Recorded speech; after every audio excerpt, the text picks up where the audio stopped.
Permisi ya Bu, kami dari Universitas Negeri Padang, mahasiswa pendidikan bahasa Inggris. Saat ini kami ingin melakukan observasi dan wawancara kepada Ibu terkait penggunaan kurikulum di SMKPP saat ini. Ini merupakan tugas mata kuliah kami, yaitu kurikulum dan desain. Mungkin ada beberapa pertanyaan yang akan kami tanyakan kepada Ibu terkait kurikulum yang digunakan saat ini. Pertanyaan yang pertama yang ingin saya tanyakan adalah kurikulum apa yang Ibu gunakan di SMKPP saat ini, Bu? Kita sudah menggunakan kurikulum Merdeka selama 3 tahun, ya, mulai tahun 2021.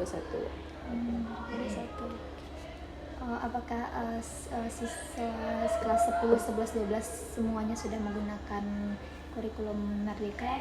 Ya, sudah. Jadi 3 tingkat ya sudah memakai kurikulum Merdeka.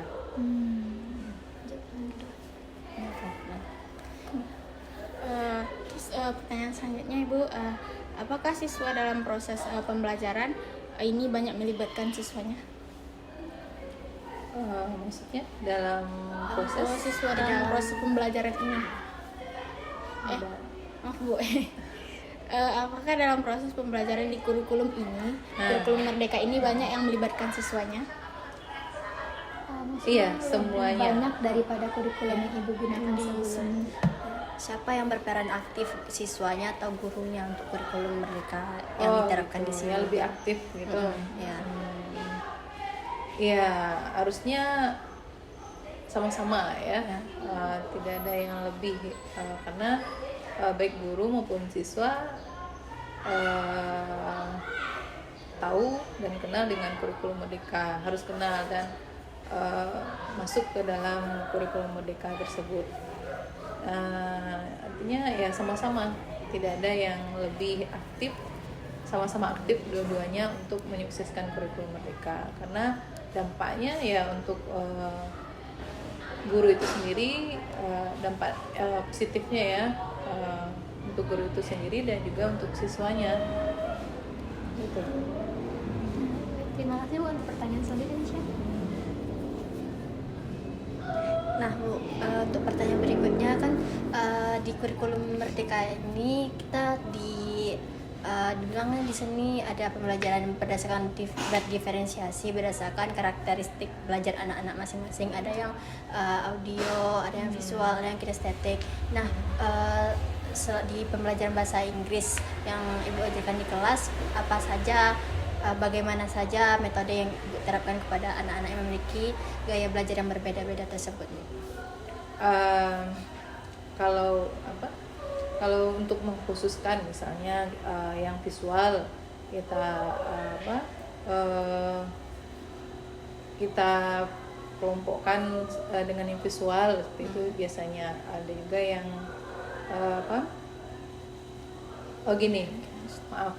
misalnya untuk penugasan, mungkin ya penugasan kita berikan tugas atau pengelompokan, bisa juga kita kelompokkan tugas atau proses belajarnya sesuai dengan gaya belajarnya, audio, visual maupun kinestetik. Misalnya untuk yang bahasa Inggris yang tidak terlalu ini sih sebenarnya tidak terlalu tidak terlalu nampak perbedaannya, karena mungkin solusinya akan lebih baik kalau kita misalnya dalam pembelajaran itu memvariasikan. Misalnya ada kalanya siswa itu berkelompok, kemudian ada kalanya siswa itu belajar mandiri, kemudian kaitannya dengan audio visual dan kinestetik, misalnya ya bagaimana skenario pembelajaran itu kita variasikan gitu. Jadi semua gaya belajar dapat diterapkan, dapat sentuhan lah di dalam skenario itu. Jadi tidak ada oh ini visual saja, oh ini yang audio saja dalam satu hari yang diperhatikan atau yang jadi fokusnya itu tidak seperti itu ya. Kemudian yang tadi itu dalam penugasan yang barusan itu proses, kemudian untuk penugasan bisa juga kita tugaskan anak-anak itu berdasarkan gaya belajarnya, misalnya tapi sejauh ini belum dicoba sih. Kalau di mata pelajaran lain itu ada yang mencobakan misalnya untuk yang audio, yang kinestetik, mereka melakukan atau membuat tugas yang menggunakan atau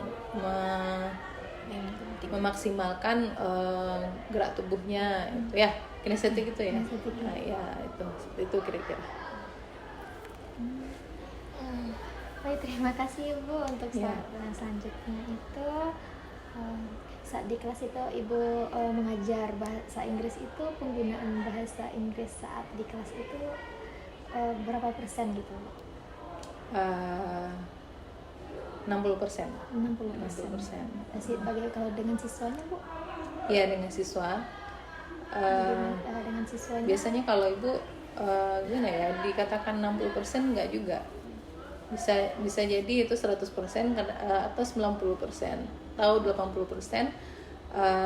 Ketika Ibu berbicara bahasa Inggris, kemudian Ibu translate kembali ke bahasa Indonesia jika mereka belum paham, atau mungkin itu seperti komen atau perintah ya, mereka belum paham, misalnya repeat after me misalnya ya, kemudian Ibu bahasa Indonesia kan gitu. Jadi bisa 70, 80. Kalau siswanya Bu, siswa sendiri siswanya biasanya bahasa Responsnya ya itu kalau untuk siswa sebagian dari siswa sudah mau merespon, sebagian lagi yaitu tadi kembali ke minat dan motivasi belajar bahasa Inggris, yang tidak semua siswa berminat dan termotivasi. Paling dalam satu kelas yang paling punya motivasi tinggi itu hanya 6 orang, itu udah alhamdulillah ya. Itu kalau di sekolah di SMK ini. Oke, Bu, pertanyaan selanjutnya Bu, bagaimana Ibu menangani siswa yang memiliki kemampuan bahasa yang berbeda-beda? Kemampuan bahasa yang berbeda-beda. Kemampuannya dalam berbahasa Inggris. Ya, tetap Ibu berusaha untuk memotivasi, misalnya yang itu tadi untuk membaca saja kan, misalnya kita baca teks, kemudian mereka Ibu minta untuk membaca satu kalimat, itu ada yang mau, ada yang tidak, itu ada yang bilang pronunciation-nya nggak bagus Bu, atau nggak bisa Bu, itu kan. Tapi Bu tetap berusaha. Kalau memang udah nggak bisa, udah nggak mau, karena ada itu yang nggak maunya bukan karena nggak bisa, tapi karena nakalnya maksudnya malas gitu ya, itu udah Ibu skip aja gitu. Udah lanjut yang lain, itu mungkin nanti kembali lagi ke dia gitu. Kalau ada yang malu, itu susah juga untuk Malu karena memotivasi. pronunciation-nya nggak bagus katanya. Iya, ada yang malas kan, macam-macam lah faktornya. Nggak mau dipaksa gitu. Ya nggak mau dipaksa. Siswa ini pernah diketawain gitu nggak Bu sama teman-teman, misalnya dia Karena membaca Iya. baca teks gitu Ibu suruh kan diketawain sama temannya, habis itu dia malu gitu atau gimana? Iya, ada yang kelas yang seperti itu. Ada juga yang suka mencemooh temannya. Terus pas itu kita inilah nasihati lah, itu pakai bahasa Indonesia gitu kan. Bu, pertanyaan terakhir Bu. Nah, kan sekarang dari kemarin udah di itu kurikulum 2013, sekarang kita udah pindah ke kurikulum Merdeka. Nah, pasti ada perbedaan cara mengajar Ibu kan. Pertanyaannya Bu, bagaimana cara Ibu menyesuaikan kurikulum Merdeka ini kepada kebutuhan siswa yang beda-beda dengan tingkat belajar siswa yang berbeda-beda Bu? Menyesuaikannya. Iya, itu tadi. Siswa juga belum siap 100%, guru juga belum siap 100%. Jadi di sekolah ini kita sedang walaupun sudah 3 tahun, tapi untuk menyesuaikan itu butuh usaha yang keras. Itu misalnya belajar lagi teorinya. Apalagi sekarang untuk pelatihan pun kami tidak sepenuhnya difasilitasi oleh pemerintah. Kita disuruh belajar sendiri. Itu tahu PMM ya, MA ya, kita suruh belajar sendiri. Kadang ada itu balik lagi ke gurunya masing-masing gitu kan. Kadang ada guru yang punya waktu, ada yang tidak. Intinya untuk ya kesiapan lah yang tadi itu ya, guru juga butuh untuk menyesuaikannya ya, usahanya yaitu tadi belajar lagi tentang kurikulum merdeka, kemudian menyesuaikannya di kelas atau sebenarnya sama saja sebenarnya apanya, kalau untuk skenario di kelas itu untuk kurikulum merdeka dengan kurikulum Kurtilas gitu ya. Intinya kalau Kurtilasnya dulu itu bagus kan, bisa mengkreasikan pembelajaran dengan baik, itu pasti di kurikulum merdeka juga bisa itu kan. Hanya saja bedanya yang diferensiasi itu kemudian harus disesuaikan dengan gaya belajar ya. Kalau dulu kan juga sudah sebenarnya di Kurtilas, tapi tidak terlalu ditekankan gitu.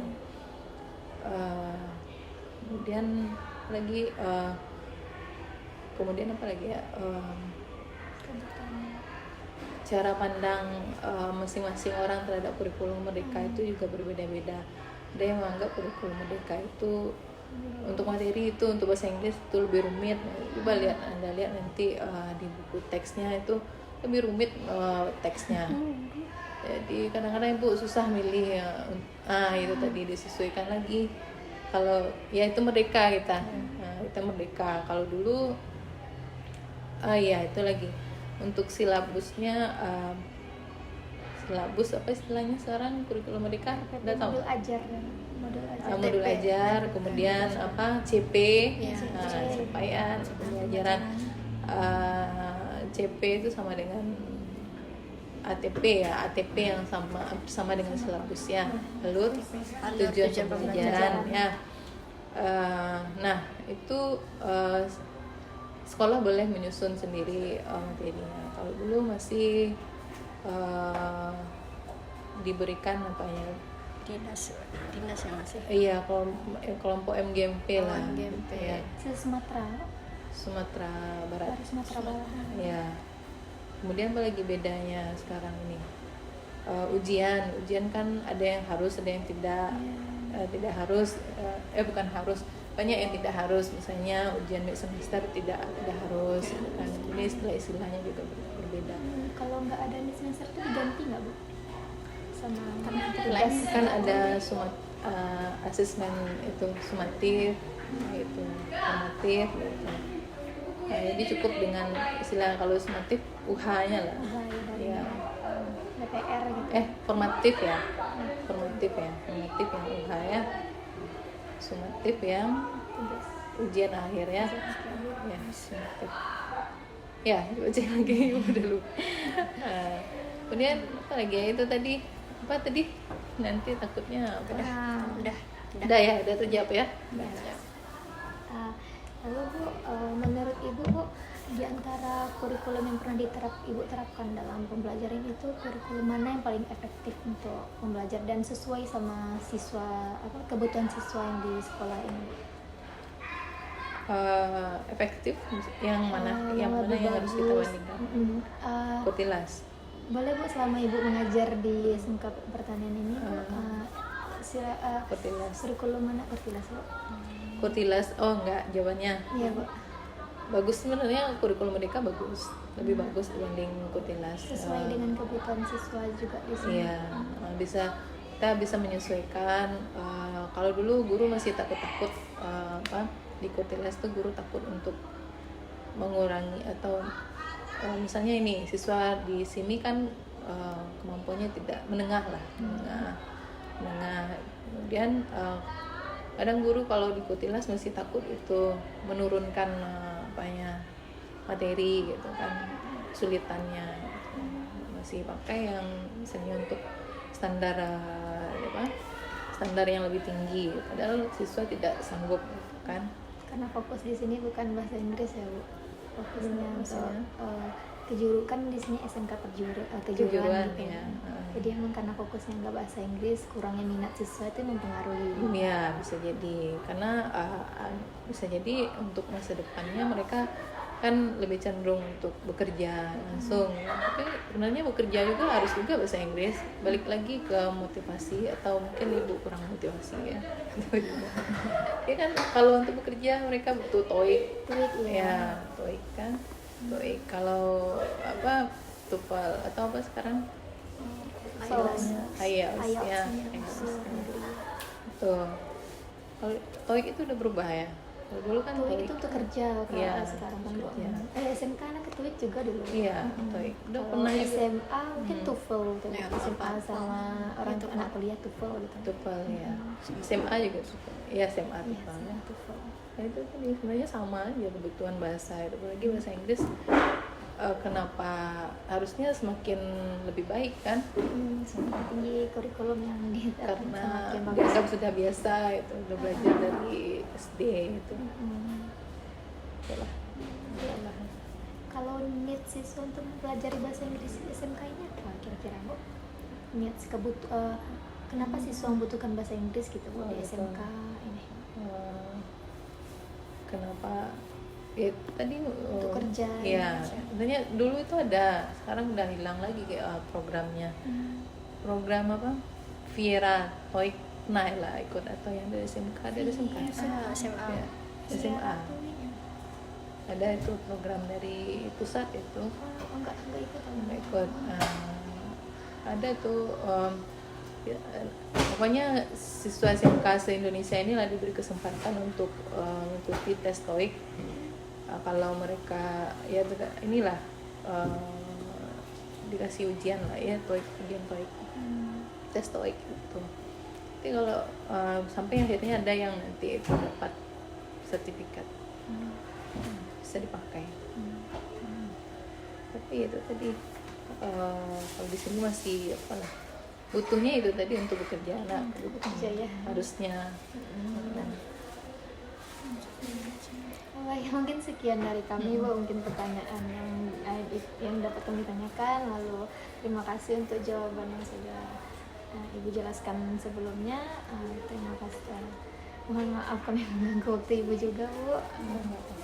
Assalamualaikum warahmatullahi wabarakatuh. Waalaikumsalam warahmatullahi wabarakatuh. Mohon maaf juga jika jawabannya tidak sesuai harapan. Enggak, sesuai yang diharapkan kalau. Terima kasih ya Bu.